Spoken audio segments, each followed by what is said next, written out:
Regresamos a Líderes de Opinión en esta plática con el senador de Veracruz por el Partido Acción Nacional, Juan Buenotorio.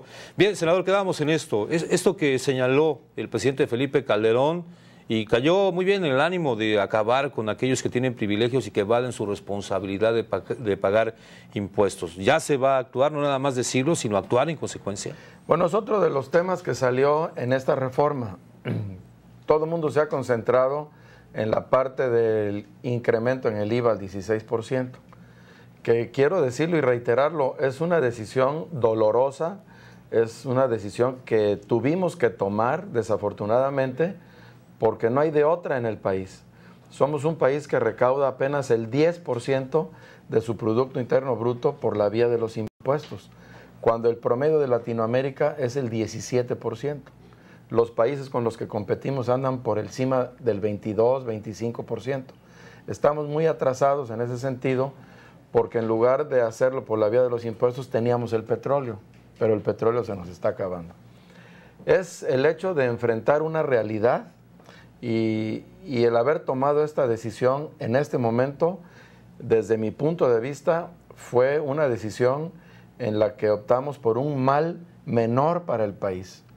Si el país se queda sin los recursos para seguir soportando su desarrollo, crecerá la pobreza, fallarán los programas de atención a las personas de mayores necesidades, como los programas del Seguro Popular o del 70 y más, y dejaremos de invertir en la infraestructura que requiere México para su desarrollo.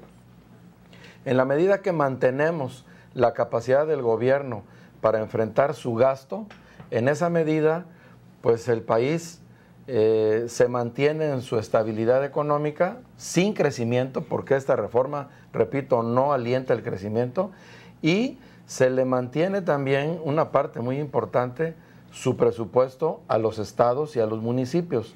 No se nos olvide que los estados y particularmente Veracruz depende de los ingresos federales en el 96% del total de sus ingresos.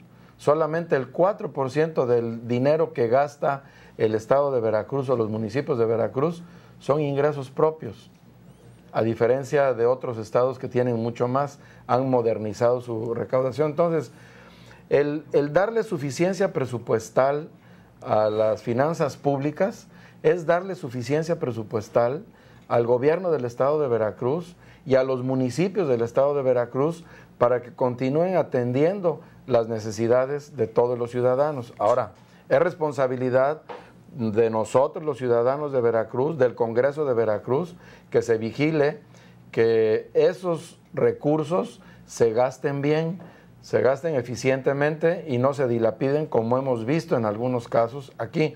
Hoy, que llama a un sacrificio de la población incrementar el impuesto para mantener el gasto, pues no se vale que tengamos problemas de dilapidar esos recursos o hacer mal uso de ellos. Sí, a ver, otro de los cuestionamientos o las críticas dirigidas a la actual administración federal, por ejemplo, y se refieren de manera específica a la anterior, a la del expresidente Vicente Fox, el precio del petróleo estuvo muy por arriba de lo establecido, se tuvo una buena producción, todavía había petróleo, no como en este caso, hubo muchos excedentes petroleros y dice no se aprovechó adecuadamente, o fue la época de las vacas gordas y guardar la hora para las vacas flacas y no se actuó en este caso. En aquel tiempo sí se dice mucho en ese sentido, pero se nos olvida que el presupuesto de egresos de la Federación lo distribuye la Cámara de Diputados.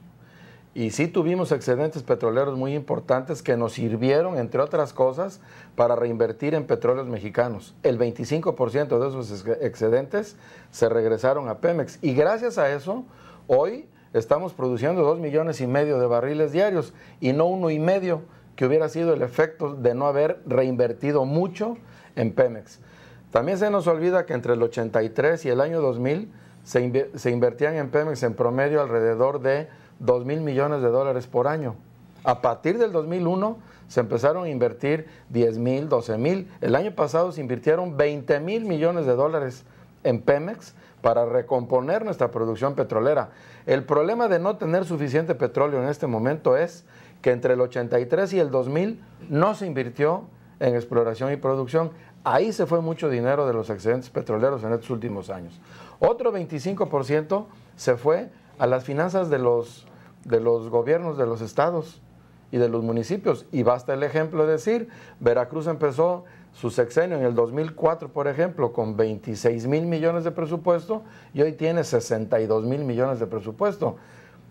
Ahí está, ahí se fue mucho del dinero del petróleo y se fue a los programas sociales que se detonaron. Por ejemplo, en el año 2000 teníamos 2 millones de familias en oportunidades, hoy tenemos 5,5 millones de familias sin oportunidades. No había seguro popular, hoy hay 8 millones de familias en seguro popular. No había el programa de 70 y más, que se ayuda muchísimo a las personas que ya por su edad no tienen trabajo. Hoy hay cerca de 8 millones de personas en el programa de 70 y más. Y se está invirtiendo de una manera muy importante en infraestructura. Y ahí lo estamos viendo. Está creciendo la red carretera, se está fortaleciendo puertos, aeropuertos, mucho para mejorar la competitividad del país. Ahí se fue buena parte del dinero. Y otra parte se fue a ahorros, a fideicomisos que ahí estuvieron, que ahí están y que afortunadamente nos sirvieron para este año 2009. Si recordamos, buena parte de la caída de los precios del petróleo se resolvió con los fideicomisos que estuvieron durante estos años ahorrándose para cuando llegaran las vacas flacas. Este 2009 no estamos sufriendo las condiciones ni la severidad de la crisis porque tuvimos esas reservas de dónde echar mano para apuntalar el presupuesto de egresos de la Federación y no hubiera tantos recortes presupuestales como se nos cayeron los ingresos. Bueno, ahora, por otra parte, senador, se dice que ha crecido exponencialmente la burocracia en el gobierno federal. Vamos a la pausa y regresamos para hablar al respecto. Vamos a un corte comercial, regresamos a Líderes de Opinión para platicar, en esta ocasión, seguir en esta charla con el senador de Veracruz por el Partido Acción Nacional, Juan Buenotorio.